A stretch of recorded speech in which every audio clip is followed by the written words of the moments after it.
My sister burst into my classroom and said, "Did you eat the brownies I baked?" "Yeah, why are you here?" I was so confused seeing her at my school. "I need to pull you out of class now." She was already grabbing my backpack off the floor. Mr. Todsworth started protesting about disrupting his lesson, but Summer just flashed her college ID and said family emergency. She practically dragged me out of my chair while my classmates stared. I'd never seen her this freaked out about anything. In the hallway, she started rapid-fire questioning me while we speed-walked toward the parking lot. How many brownies did I eat? When did I eat them? Did I feel anything weird yet? Her hands were shaking as she pulled out her car keys. I had 3 for breakfast. They were chocolate fudge, right? I was trying to keep up with her longer legs. Summer made this choking sound and started walking even faster. We burst through the school doors, and I saw her car parked sideways across 2 spots with the engine still running. Her sorority sister Betsy was in the passenger seat looking stressed. "Get in. Right now." Summer shoved me into the back seat. The second I closed the door, she peeled out of the parking lot so fast the tires squealed. Betsy turned around to look at me and started laughing. Not normal laughing, but that nervous kind when something is really bad, but also kind of funny. "This is serious!" Summer smacked Betsy's arm while merging onto the highway way too fast. "What's serious? What's wrong with the brownies?" My stomach was starting to feel weird, but maybe that was just from the crazy driving. Summer's knuckles were white on the steering wheel. She kept checking the rearview mirror to look at me like she was checking if I was still alive or something. Betsy had her phone out Googling something and showing Summer the screen at red lights. "Just tell me how you feel. Any nausea? Headache? Do things look normal?" Summer's voice was getting higher. That's when I noticed the stop sign we passed looked kind of weird, like it was breathing or something. The red was really, really red. Redder than normal red. And the trees along the road were super green, like someone had turned up the saturation on everything. "Things look kind of bright, I guess?" I rubbed my eyes, but it didn't help. Betsy turned around again with this expression like she was trying not to laugh. Summer shot her a death glare and took the next exit toward the hospital. The sun through the windows made rainbow patterns on the seats that seemed to move when I wasn't looking directly at them. "Were those pot brownies?" I asked, even though I'd never had pot before. "It's so much worse." Summer's voice cracked. The hospital parking lot was huge, and all the white lines seemed to glow. I felt floaty getting out of the car like my legs weren't quite connected right. Summer grabbed my arm to steady me, and we walked toward the emergency entrance. Everything felt slow motion, but also too fast at the same time. Inside, the lights were so bright I had to squint. The waiting room chairs were the bluest blue I'd ever seen. A little kid's toy in the corner was making patterns when it probably wasn't supposed to. Summer was at the desk explaining something to the nurse in a low, urgent voice. "My 16-year-old brother accidentally ingested..." She whispered the rest. The nurse's eyes went wide, and she immediately called for someone to take us back. That scared me more than anything because emergency rooms never take you back fast unless it's really bad. They put me in a wheelchair even though I could walk. The hallway tiles had patterns that seemed to swirl. In the examination room, everything was too white and too bright. The blood pressure cuff felt weird on my arm like I could feel every thread in the fabric. The nurse kept asking me questions, but Summer answered most of them. Something about onset time and peak effects and how many grams. "We need to monitor him for the next several hours." The nurse was typing on her computer. "These cases can be unpredictable." Summer was crying now. Actually crying. My sister who didn't even cry when she broke her arm skateboarding. She kept apologizing and saying it was for her frat party, that they were clearly labeled and in her room where I wasn't supposed to be. The doctor came in looking serious, but also like he was trying not to smirk. He examined my pupils with a light that left trails in my vision. Asked me to follow his finger, which seemed to duplicate into 3 fingers. "So, we're looking at accidental ingestion of..." "Oh my God." He paused and looked at his chart. "Where did you get these kinds of shrooms? We need to call the police on your sister." His face kept splitting into 3 faces and merging back together while I tried to focus on what he just said about police. Summer grabbed his arm and started talking fast, begging him to wait, explaining it was an accident, and she'd take full responsibility for everything. Her voice cracked and broke, and she kept saying please over and over. The nurse who'd been typing stepped between them and suggested the doctor speak with Summer privately in the hallway. Her voice was calm but firm, like she dealt with this kind of thing all the time. They moved toward the door, and I watched their shapes blur and trail as they walked. The door closed, and I was alone in the examination room, where the walls seemed to breathe in and out slowly. The fluorescent lights above me left long trails when I blinked, and the white tiles on the floor formed patterns that definitely weren't there before. I could hear my heartbeat really loud in my ears, and the rushing sound made it hard to think straight. Through the door, I heard raised voices but couldn't make out actual words over all the noise in my head. Everything sounded underwater and far away. A different nurse came in, younger than the first one, and walked over to check my blood pressure again. She wrapped the cuff around my arm, and I felt every single thread in the fabric pressing against my skin. She asked me simple questions while the cuff squeezed tight. "What's your name? How old are you? What day is it? Do you know where you are?" I answered, but my voice sounded weird and distant like it wasn't coming from me. She wrote things down on a clipboard and kept glancing at the monitor showing my blood pressure and heart rate. The numbers on the screen glowed too bright and seemed to pulse. She asked if I felt dizzy or sick, and I nodded because my stomach was doing flips. She brought over a plastic basin and set it next to the bed just in case. The door opened again, and Summer came back in looking pale and shaken, her eyes red from crying. The doctor followed her, and his expression was serious, but not as angry as before. He explained they were required by law to file a report with social services because I'm a minor who ingested illegal drugs, but he'd document this as accidental ingestion rather than intentional distribution. His words felt heavy and important, even though they took forever to process in my foggy brain.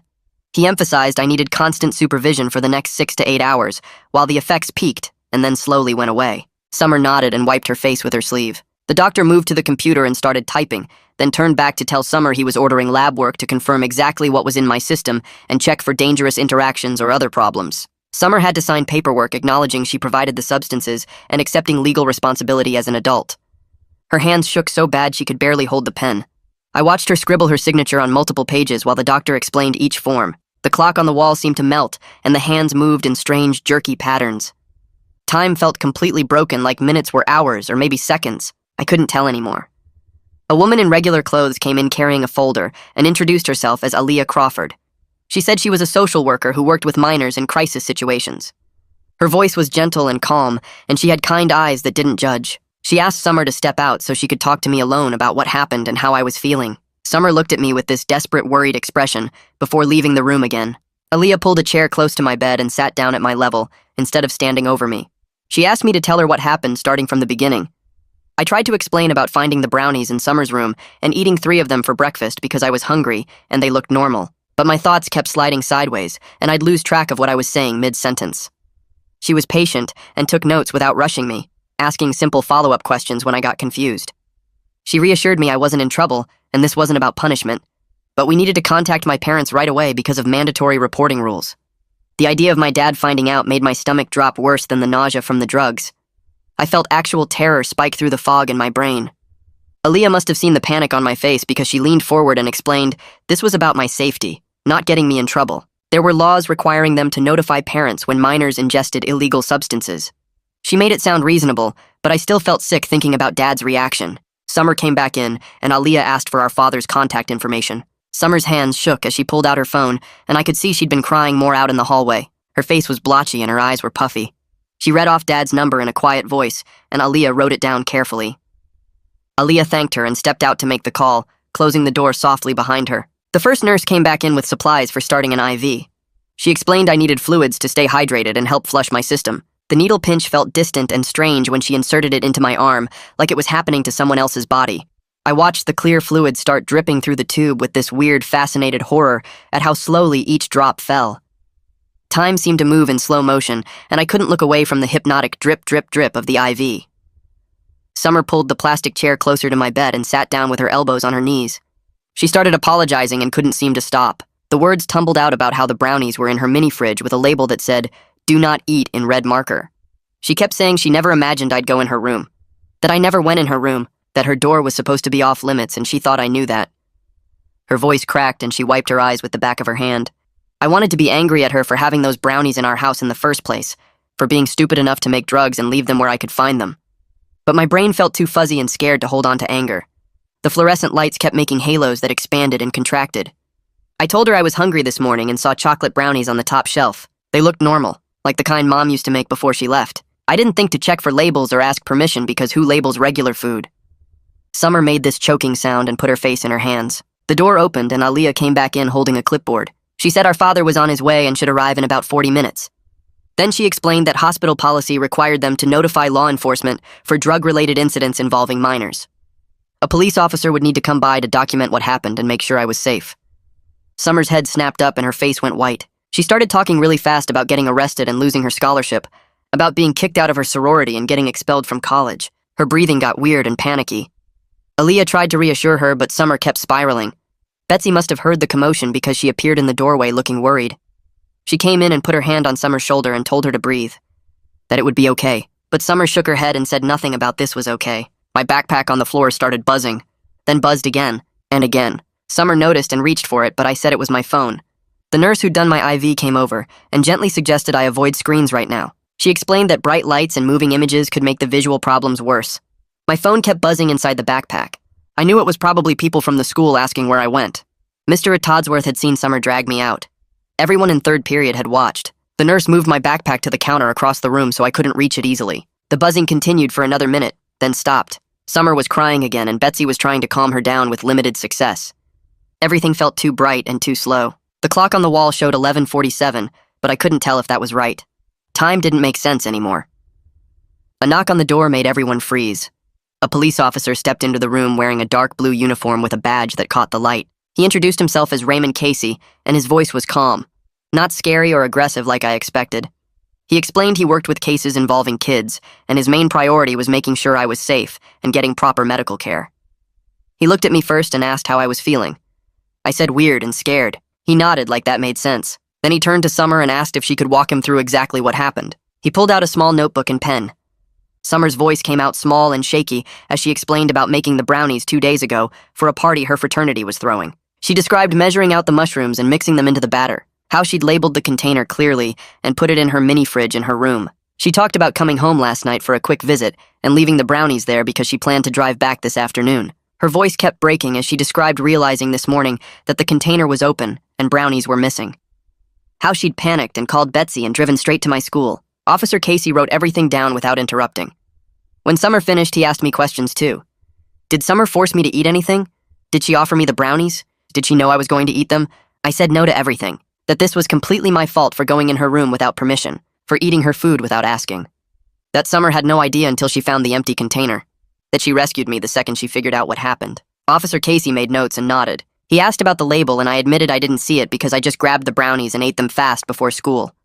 The doctor came back in with papers in his hand. He said the lab results confirmed psilocybin in my system. The levels were high, which explained why the effects were so intense. He showed the results to Officer Casey and Aaliyah, while Summer and I waited. My heart was beating too fast and I could feel it in my throat. Summer grabbed my hand and squeezed it. Her palm was sweaty. Officer Casey finished reading the lab results and looked up. He said this was definitely serious. But the circumstances pointed to an accident rather than abuse or intentional distribution to a minor. Summer had acted immediately to get me medical help. I'd confirmed she had no idea I would eat the brownies. However, Summer would still face consequences. She was an adult who brought illegal drugs into a home where a minor lived. That violated several laws even though she didn't mean for this to happen. Summer nodded and more tears ran down her face. She said she understood, that she took full responsibility. Officer Casey said he'd need to file a report, and Summer would likely receive a citation. She might have to appear in court. Summer's whole body was shaking now, but she kept nodding. Aaliyah stepped out of the room to make another phone call, and I heard her voice in the hallway saying something about the father arriving soon. My stomach twisted worse than the nausea from the drugs. The door opened, and my dad walked in wearing his work clothes with dust still on his jeans from the construction site. His face looked tight and scary in a way I'd never seen before. The nurse pointed at me, and Dad crossed the room in 3 big steps. He grabbed my face gently and pulled down my lower eyelid to look at my pupils. His hands smelled like sawdust and concrete. He asked if I was hurt anywhere besides the drug effects. I shook my head, and that's when I started crying.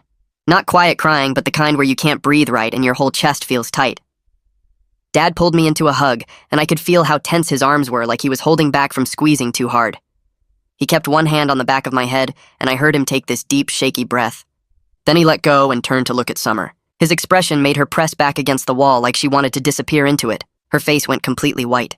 Officer Casey cleared his throat and introduced himself to Dad. He shook Dad's hand and explained he was there because hospital policy required law enforcement notification for minors and controlled substances.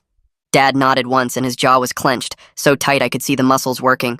Aaliyah came back in and introduced herself as the social worker assigned to my case. The doctor returned with more papers in his hands. Everyone started talking at once and Dad held up one hand. He said he needed to understand exactly what happened from the beginning. Officer Casey went first and walked through the timeline based on Summer's statement and my confirmation. He explained about the brownies being made for a party, about them being labeled and stored in Summer's room, about me eating them without permission or knowledge of what they contained, about Summer's immediate response to get me medical help. Dad listened without interrupting, but his hands were in fists at his sides. Aaliyah explained the social services perspective and why she was involved. The doctor showed Dad my lab results and the confirmed presence of psilocybin. Dad asked how much I'd ingested. The doctor said based on my reported consumption of 3 brownies and the blood levels, it was a significant dose for someone my size with no tolerance. Dad's face got even tighter. He asked about peak effects and how long this would last. The doctor said I was probably approaching peak now, and effects could continue for 6 to 8 hours total. Dad asked about long-term risks, brain damage, lasting effects, psychological problems. The doctor said for a single exposure in an otherwise healthy teen, full recovery was expected. No permanent physical damage to the brain. The main concerns were monitoring me through the peak period to prevent injury or dangerous behavior, and addressing the psychological impact of the experience. Dad turned to Summer and asked her to explain her side. Summer's voice came out small and broken as she repeated everything about making the brownies for her fraternity party. About labeling the container, about storing it in her mini-fridge, about coming home for a quick visit and leaving them there because she was driving back today, about finding the empty container this morning and panicking, about calling Betsy and racing to my school. Dad asked why she had drugs at all. Summer said it was for a party, that people at college did this kind of thing. Dad's voice went cold when he said that didn't make it legal or safe. Officer Casey stepped in and explained the legal situation. He said based on the circumstances and evidence, Summer would receive a citation for possession of a controlled substance and contributing to the delinquency of a minor. She'd have to appear in municipal court, but he wasn't arresting her given the accidental nature and her immediate action to get me help. The doctor added that Summer's quick response probably prevented a much worse outcome. Officer Casey pulled out his citation book and started filling it out. The sound of his pen scratching on the paper seemed really loud. Summer was crying again silently with tears running down her face. Officer Casey finished writing and tore the citation from the book. He handed it to Summer and explained the court date was listed at the bottom. She needed to appear, or a warrant would be issued. Summer took the paper with both hands, shaking so bad she almost dropped it. She looked at Dad and started to say she was sorry. Dad cut her off with a sharp hand gesture. He said they would discuss this at home after we dealt with the immediate medical situation. His voice had no emotion in it at all, which was somehow scarier than if he'd been yelling. Aaliyah pulled a folder from her bag and handed papers to Dad. She said these were resources about substance exposure in minors, support groups, counseling services.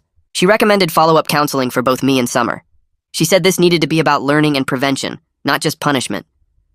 Dad took the papers and nodded. Someone knocked on the door and a woman in business clothes came in. She introduced herself as being from the hospital billing department. She said she needed to discuss costs and insurance coverage. Dad's face went even tighter.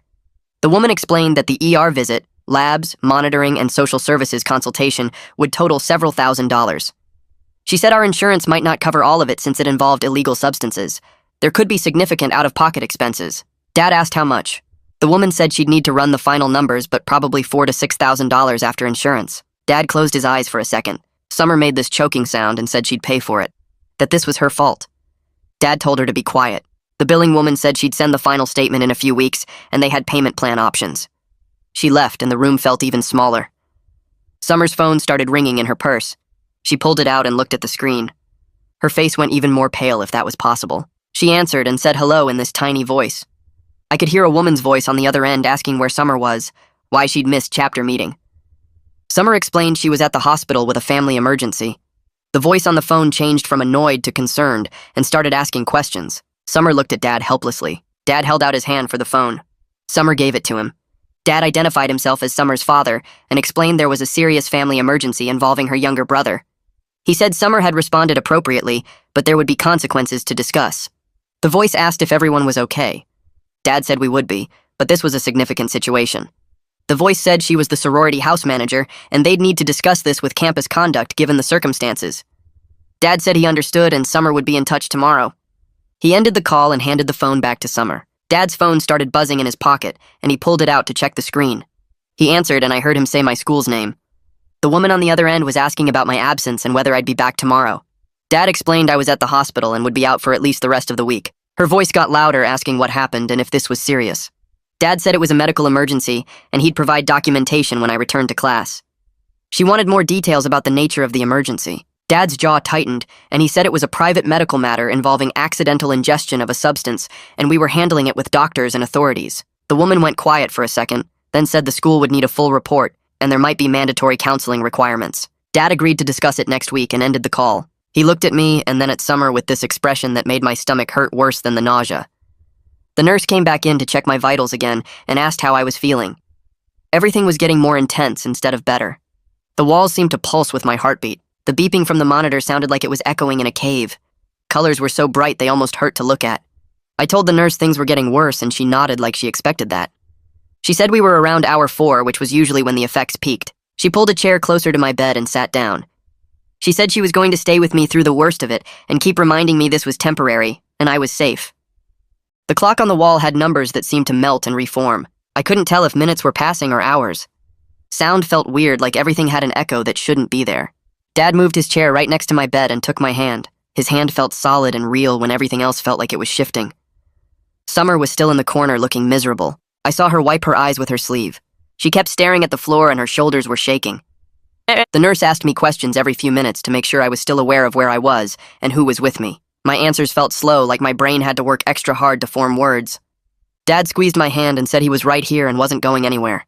Time did something strange where I'd blink, and suddenly it felt like an hour passed, but the clock only showed 10 minutes. The fluorescent lights left trails when I moved my eyes. The texture of the hospital blanket felt like I could feel every single thread. My heart was beating, so hard I could see my chest moving. The nurse kept her voice calm and steady, reminding me over and over that this would pass, and I was monitored and safe. Summer made a choking sound, and I looked over to see her crying quietly with her face in her hands. Dad didn't look at her. He just kept his attention on me and kept holding my hand. The doctor came back in and checked my chart and examined my pupils again. He asked the nurse how I was handling the peak, and she reported my vitals were stable even though I was clearly distressed. He said as long as my heart rate and blood pressure stayed in acceptable ranges, we'd continue monitoring without intervention. Another hour crawled by with the nurse talking to me, and Dad holding my hand, and Summer crying in the corner. Finally, the intensity started to ease just a little bit. Colors weren't quite as overwhelming. Sounds started to feel more normal. The nurse noticed the change and said we were probably past the worst of it. She said the next few hours would be gradual improvement, but I'd still feel strange for a while. The doctor came back around 6 in the evening and said he was clearing me for discharge. Dad sat up straighter and asked what we needed to do at home.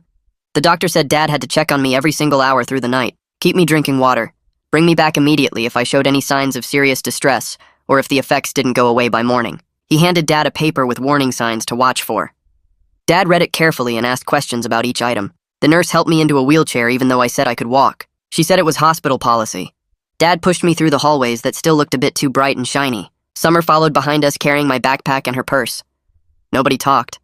We got to the parking lot and Dad helped me into his truck. Summer stood there looking lost until Dad told her to follow us home in her car.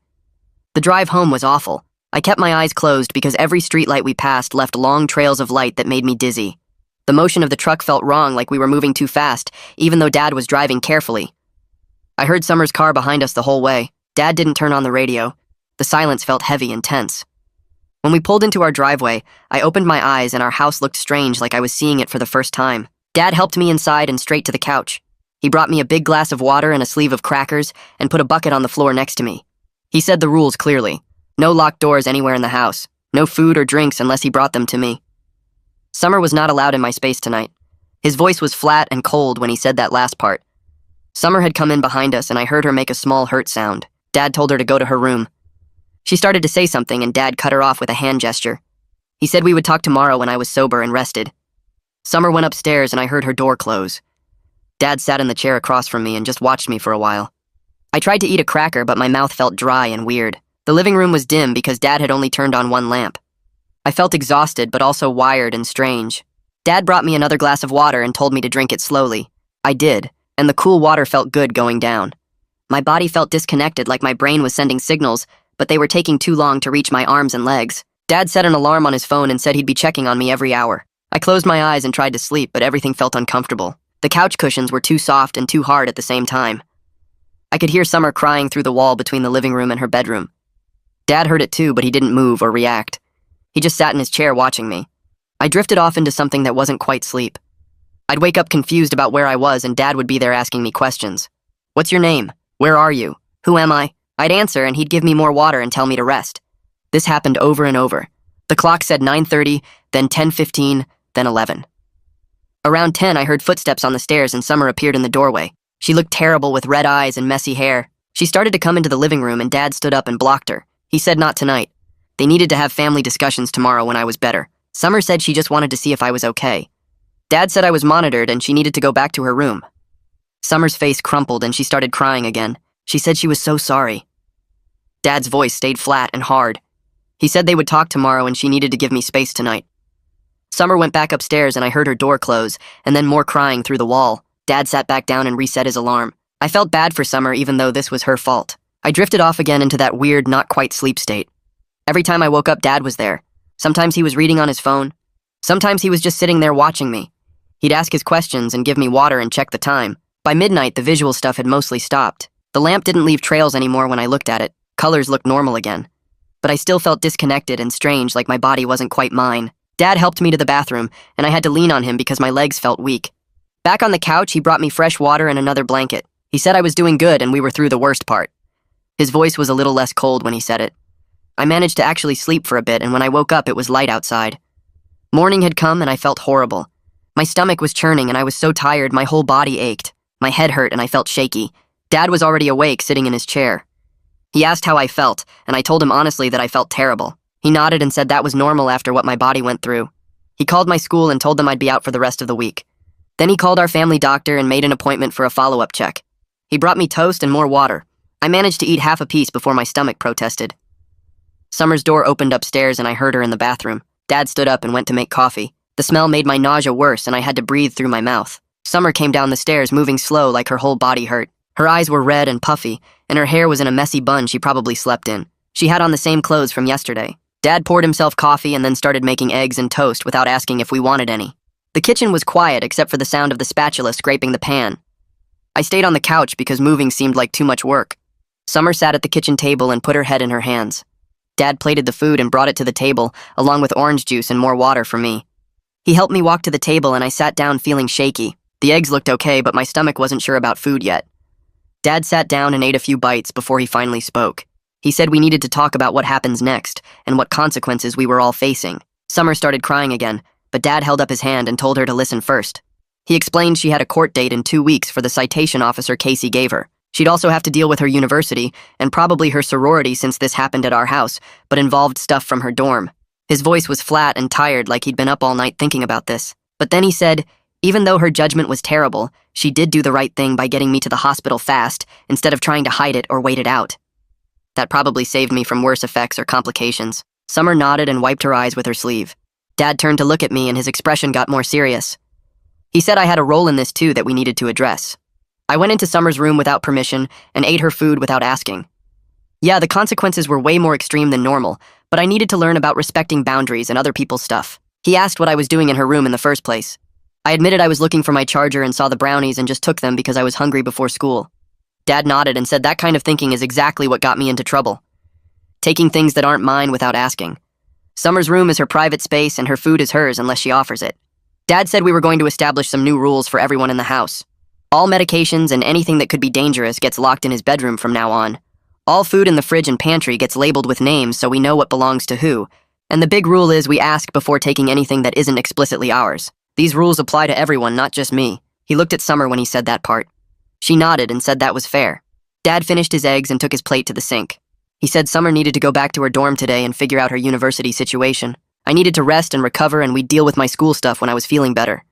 The conversation was over and we all just sat there for a minute. Then the mail came through the slot in the front door. Summer got up to check it and came back holding a big envelope with her university's logo on it. Her hands started shaking as she opened it. She pulled out an official letter and read it with her face getting paler. Dad asked what it said. Summer's voice was quiet when she read that she had to meet with the campus conduct officer within 48 hours. She was placed on interim restrictions, including no social events and no access to her sorority house until their investigation was done. Dad told her to call and schedule that meeting right now. Summer went upstairs to get her phone, and I heard her talking to someone confirming an appointment for tomorrow afternoon. She came back down and started packing her stuff to leave. Dad walked her to her car and they talked outside for a few minutes. I watched through the window and saw Summer crying and Dad hugging her before she drove away.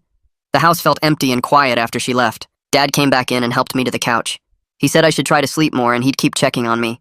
I closed my eyes, but sleep didn't really come. My phone rang around lunchtime and Dad answered it. He talked to someone for a while using his serious voice. When he hung up, he told me that was my school counselor. She wanted me to come in for a meeting when I went back to the school. Dad said he'd be coming to that meeting too to talk about what happened and what support I might need to catch up on work I missed. I felt embarrassed thinking about facing my counselor and telling her about the mushroom brownies. But Dad said it was required and we'd get through it together. The next 2 weeks dragged by. I went back to the school after 3 days and everyone stared at me in the hallways. Some kids asked what happened and I just said I got sick. My close friends knew more because rumors spread fast. A couple guys made jokes about me being a druggie or asked if I had any more shrooms to share. That made me feel terrible because it wasn't like I chose to take them. The meeting with my counselor was awkward. She and Dad talked about the incident, and she explained the school had to take it seriously, even though it was accidental. She asked me questions about how I was doing mentally and physically. I told her I was okay, just embarrassed and trying to move on. She said that was normal and gave Dad some papers about drug education resources. Summer texted me a few times, but I didn't really know what to say back.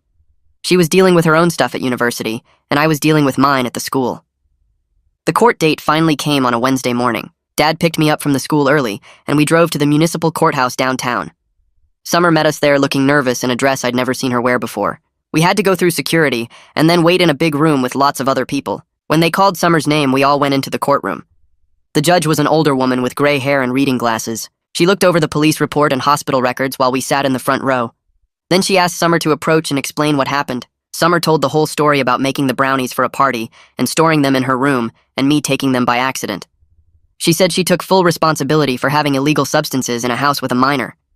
The judge asked Dad and me questions too about whether this was really an accident and whether Summer had a history of drug problems. Dad explained Summer made a bad choice, but she immediately got me medical help and cooperated fully with police and hospital staff. I confirmed it was totally an accident, and Summer didn't know I'd taken them until it was too late. The judge looked at all of us for a long moment. Then she said given the circumstances and Summer's clean record, she was sentencing her to a diversion program. Summer would have to complete drug education classes, do community service hours, and check in regularly with a probation officer. If she completed everything successfully within 6 months, the charges would be dismissed from her record. Summer thanked the judge and we left the courtroom. In the parking lot, Summer hugged Dad and me and said she'd do whatever it took to make this right. A few days later, Summer called to say her sorority had made their decision. They put her on probation for the semester, which meant no social privileges and no party planning responsibilities.